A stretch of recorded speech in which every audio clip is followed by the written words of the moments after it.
粵劇融合咗戲劇、文學、音樂、武術同舞蹈元素，係一種綜合藝術。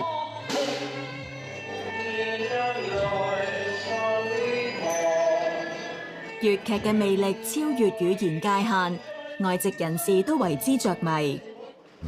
我當初學唱帝女花，我喺歌詞上面寫咗箭嘴做標記，用嚟分辨聲調。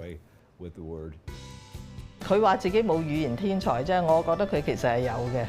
不過廣東話的而且確係有一個好大嘅 challenge。粵劇唔一定係老人家先中意，小生同小花旦舉手投足一樣功架十足。真正去認識到粵劇，就會覺得佢好有魅力。我好似真係變咗穆桂英咁樣，好高興啦，仲有興奮嘅。佢哋有一樣我哋大人冇嘅，就係童趣。咁小朋友唱得好開心，佢亦都係行緊入去我哋嘅文化世界。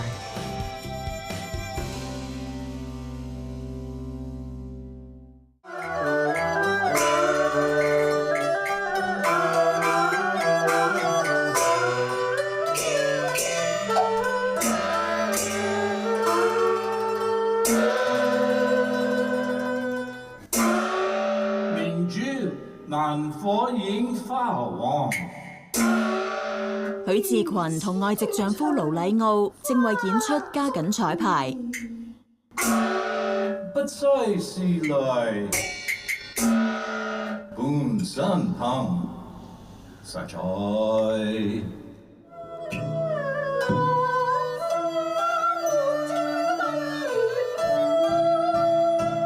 其實好興奮啦，好開心啦，因為真係都幾年冇唱，咁就都係驚疫情啊嘛，因為咁啊唱起嚟咁啊係有啲都可以講話緊張嘅。盧禮奧唔識講廣東話，唯有靠英文拼音嚟學習發音。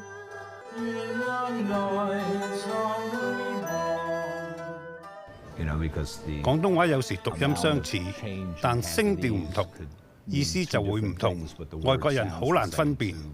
我平時彩排都會帶埋寫晒英文拼音嘅貓紙嚟記熟歌詞。呢一對夫婦以往每年都參加粵劇慈善演出，但係疫情期間冇機會表演，而家終於可以再次踏上舞台。粵劇唔單止要唱，仲要演。許志群係土生土長嘅香港人，20幾歲開始學粵劇，婦唱夫隨，結婚30幾年。盧禮奧耳濡目染之下，10幾年前亦都開始學唱大戲。咁我就咪喺屋企咪喺度成日即係放工就喺度哼下，咁佢即係都好似聽到即係好多呢啲咁嘅即係大戲嘅嘢，咁佢就開始有興趣咁啊問我多啲嘢，咁我咪同佢又講多啲關於即係中國嘅藝術咯。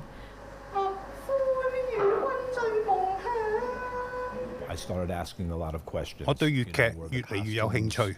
經常問佢粵劇嘅嘢，例如戲服嘅種類、粵劇嘅歷史等等。佢去彩排，我都跟埋去。當然一定去睇佢表演。後來佢同我講：不如你都試下唱啊！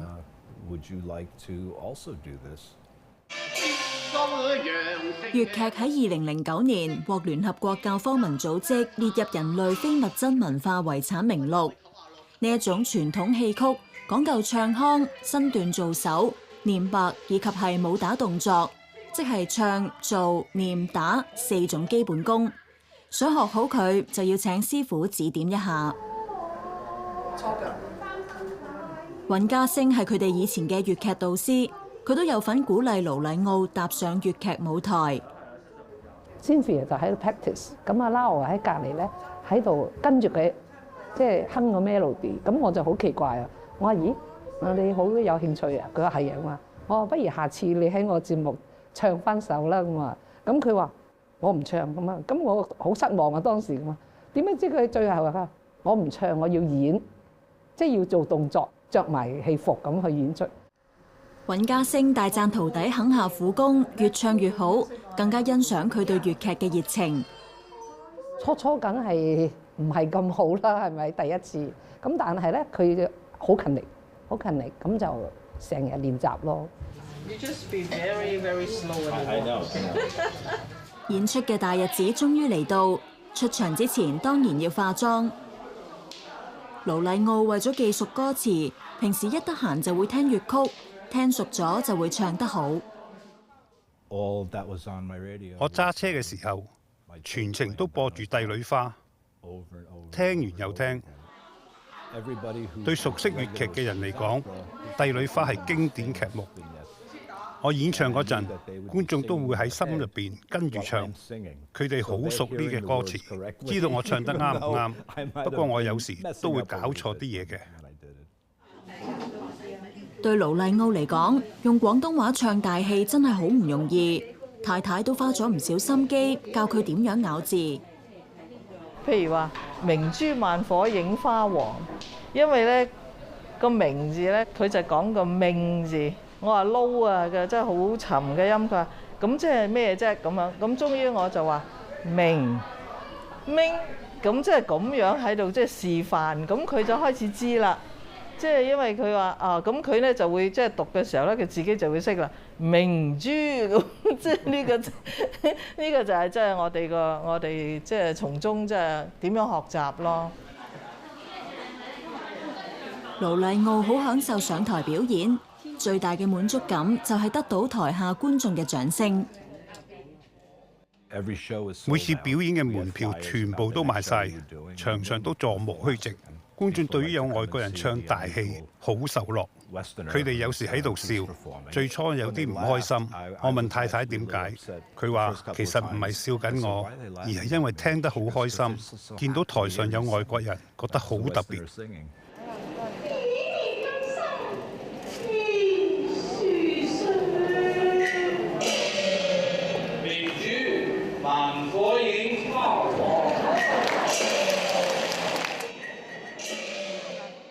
盧麗奧話：一啲外國朋友都好好奇，點解佢會中意粵劇？啲外國朋友問：睇3個鐘頭粵劇喎，點解你接受到嘅？我就話：喺美國俾500蚊美金去歌劇院睇一套德國歌劇，你識德文咩？當然唔識啦。我話其實道理一樣，唔識廣東話都可以欣賞粵劇。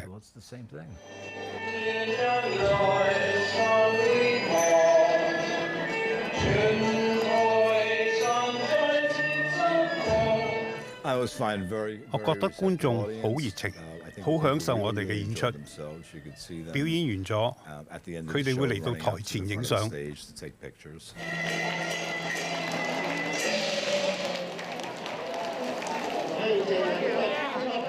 夫妻檔粉墨登場，唔單止吸引觀眾，連佢哋2個仔都一齊唱。太太屋企練歌嘅時候，細仔 Leonard 會有樣學樣唱埋一份。我同佢講：不如你試下演媽媽嘅角色啊！咁我哋就會成為第一個演粵劇嘅外國父子檔。佢好快就答應咗我。冇幾耐之後，大仔 Lawrence 亦都想加入，於是就成立咗 The Rose Family Hong Kong。呢一個4人家庭組合表演過多出粵劇，媽媽許志群擔任主角，3父子嘅戲份就通常比較少。佢哋唔單止喺香港表演，亦都會去內地登台，冇諗到竟然好受內地觀眾歡迎。我同細仔話要參加廣州嘅國際粵劇節，主辦單位似乎對我哋嘅演出冇乜興趣，安排我哋最先上台，通常代表最冇叫座力。我哋表演完之後，返到後台，除低戲服，喺尾段嘅謝幕再上台，500幾個觀眾一擁而上，湧向細仔。好似想扯甩嗰件衫咁，仲幾乎拉咗我落台添啊！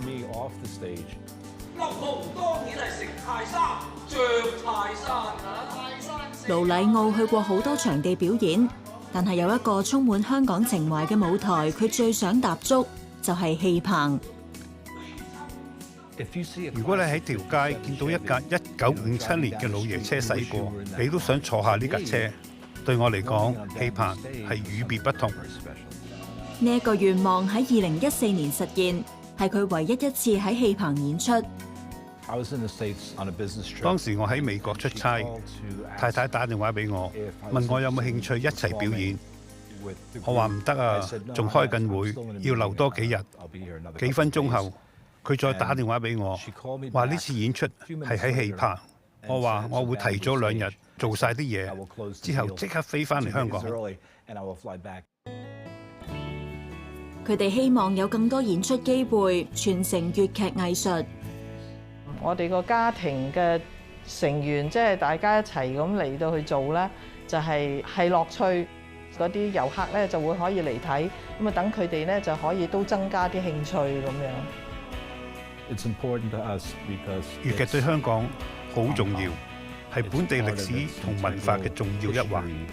呢種表演藝術要好好保存。現時唔少劇團致力向年輕人推廣粵劇，下一節再睇。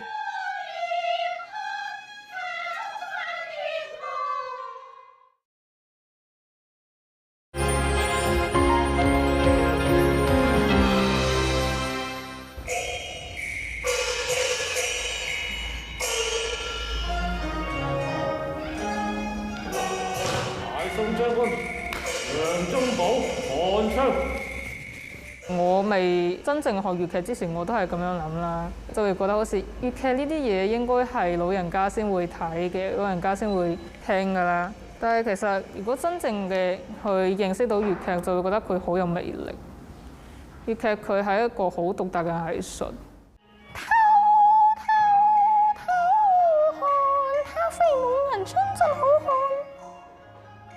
讀緊中5嘅麥詠欣，前年開始參加學校嘅粵劇班，令佢大開眼界。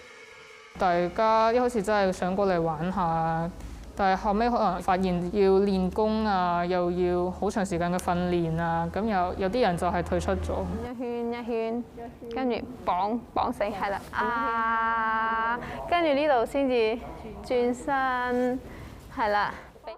佢呢排每日都練習，為嚟緊嘅表演做好準備。如果係練到一半嘅時候又放棄，咁其實會覺得有啲嘥咗咯。既然堅持到而家，點解唔堅持到底呢？算唔算辛苦呢？我覺得呢個其實係一個必經之路咯。你如果要學一樣嘢嘅話，你總會要堅持落去先會有啲得着㗎嘛。練咗咁耐，就係為咗喺台上有最好嘅演出。我哋呢套粵劇穆桂英招親啦，就係關於穆桂英同埋楊宗保嘅愛情故事嘅。我第一次化妝嘅時候，我對住塊鏡喺度諗我係邊個，大概化咗幾粒鐘咁樣。但係呢個有啲新鮮嘅感覺。佢哋嘅導師朱兆一話，將粵劇帶入校園，有助傳承呢一項表演藝術。我應該係21年年尾啦，就開始入嚟呢間中學度教呢一班學生粵劇。而家啲前輩佢哋嘅技術啊，無論係唱功啊，所有身上嘅表演上面嘅方法、技術、知識，全部都好全面。但係畢竟一代一代應該要繼續咁樣傳承落去，如果唔係佢就會斷層咯。咁如果有一啲年輕加入，咁件事會更加有活力啦，只可以咁講。唔係大，係大，即係要大聲少少。朱兆一做全職粵劇演員4年，佢希望能夠一直做落去。即係我細個接觸粵劇嘅時候，其實冇而家咁普及，比較少啲人去學。我媽媽本身就好中意粵劇，咁佢自細就帶我去唔同嘅劇場嗰度睇下戲啊，有時候會喺屋企度播帶名伶唱嘅粵曲嘅曲目啊。咁聽下又覺得咦有幾有趣嘅，咁後尾就即係開始咗喺兒童劇團度學，咁之後到畢業之後咪再去演藝學院嗰度修讀。不過佢話以前一齊修讀粵劇嘅同學，只有一半仍然留喺呢一行，好少人選擇以粵劇為事業。練功都辛苦啊，會成日即係周身骨痛啊，即係自己要咬緊牙關去練咯。本身呢個行業佢都係即係叫有少冷門，感覺上冇咁多工作機會，所以我諗大部分佢屋企反對啦，有啲可能係冇乜機會演出，有啲就係啦，咁所以慢慢佢都會離開咗，去咗其他行業咁樣。朱兆一而家喺一個粵劇團度工作。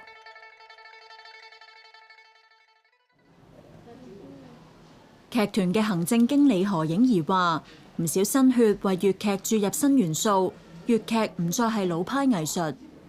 最重要係演員啦，同埋樂師，其實全部都係一啲好年輕，20出頭到30歲嘅行業嘅從業員啦。其實呢啲人全部都提供嘅一啲新嘅思維，去令粵劇變得唔好咁即係古舊，同埋唔係一種淨係課即係老人家嘅藝術咯。過去幾年，呢一個劇團同多間中小學合作舉辦粵劇班，俾學生一嘗唱大戲嘅滋味。呢一次嘅演出呢個劇目咧係穆桂英招親啦，學生咧就有大約14個啦。咁我哋分咗佢做2批咁啊，學習生旦嘅唔同演出嘅部分啦。佢哋知道呢16堂只係一個 teaser 去俾佢哋試，但係佢哋好願意喺落堂之後再去揾佢哋嘅老師去問佢哋點樣可以喺技巧上做得好啲啊。何影儀希望學生喺學粵劇嘅過程，認識個中嘅文化同傳統價值。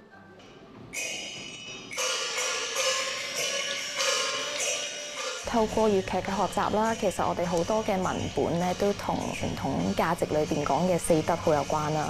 以穆桂英招親為例啦，其實學生喺成個粵劇嘅學習裏邊，其實學緊忠孝義嘅種精神。我哋都想透過粵劇嘅教育去教育學生一啲中華文化嘅一啲好基礎嘅價值啊，一啲文化嘅底蘊啊。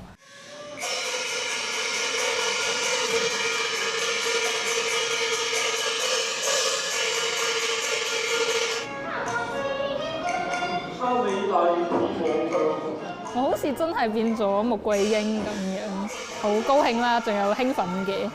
咁因為我哋好多日嘅練習都係為咗呢一日嘅到來啦。希望大家會欣賞到我哋嘅演出嘅。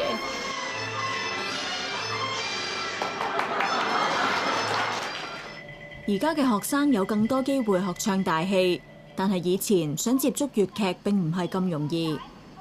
我嘅年代嘅音樂書咧，有教俄羅斯民歌、意大利民歌、美國、英國民歌，就係冇我哋本地嘅一個粵劇粵曲，冇教，學校冇教，咪從來唔知咯。突然間你俾我聽，我覺得老土咯。我讀大學課程嗰陣，我讀中英文嘅，咁我就開始旁聽所有有關中國音樂同埋粵劇嘅嘢，咁發覺哇，原來粵劇係一個好大嘅寶藏。隻手喐嗰陣時望手。馬萬霞喺20年前開辦呢一個兒童粵劇團，呢一班小朋友都做得似模似樣。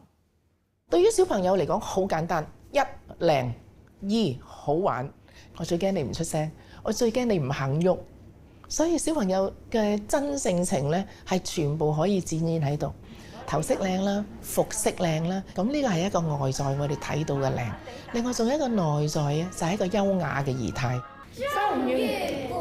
係，佢仲會為小朋友度身訂造，創作新嘅粵劇故事。唔緊要，小朋友我哋咪整個 A for Apple 俾佢咯。咁 A for Apple 嘅係乜嘢呢？就係小朋友自己嘅生活。其實我哋話戲劇源自生活，去到一啲而家傳統嘅劇目呢，已經離開我哋嘅生活太遠啦。小朋友唔明啊，仲覺得老土啊，嗰度弊啊嘛。其實係好嘢嚟噶嘛。佢希望新創作能夠引起小朋友共鳴。我走啦！我做咗一個古仔叫《落難三眼小神仙》。我哋心目中嘅小神仙咧就好開心嘅，喺天庭度玩噶嘛。但係原來天庭嘅呢一個小神仙咧係要考試嘅喎。考試咧中咗佢哋嘅生活題材。咁而更重嘅咧就係呢個小神仙考試肥佬喎，又中喎。咁肥咗佬之後點啊？被貶凡間重新學習。咁呢個小神仙咧落到嚟凡間就揾補習社，咁又中佢心嘅題材咯喎。6歲嘅蕭希彤學粵劇已經有4年。婆婆會成日帶我去睇粵劇㗎，衫同埋啲頭飾好靚，所以就想嚟學。我大個咗都想做粵劇演員嘅，覺得呢種文化應該繼續培養。喺學習嘅過程，總會有遇到挫折嘅時候。係師傅，齋根嗰時係痛到，真係好似骨折咗同咁上。但係咧，我咧知道唔好咁輕易放棄咯，做嘢。粵劇已經慢慢成為佢哋成長嘅一部分。我夜晚成日都聽完《帝女花》先瞓覺啊。媽媽都好鼓勵佢學唱大戲。粵劇有個好處咧，就係佢有包含體育同埋音樂啲字句咧，其實都含咗啲中國文化嘅意義啦。咁又可以俾佢學埋文化喎。咁所以我覺得粵劇係比較一個好嘅活動。馬萬霞相信傳承粵劇要由細做起，俾新一代發掘粵劇嘅樂趣。佢哋未必係做到咁準確、咁專業，但係佢哋有一樣我哋大人冇嘅，就係童趣。佢就投入咗之後，佢自然會品味到一啲嘢。咁小朋友唱得好開心，佢亦都係行緊入去我哋嘅文化世界。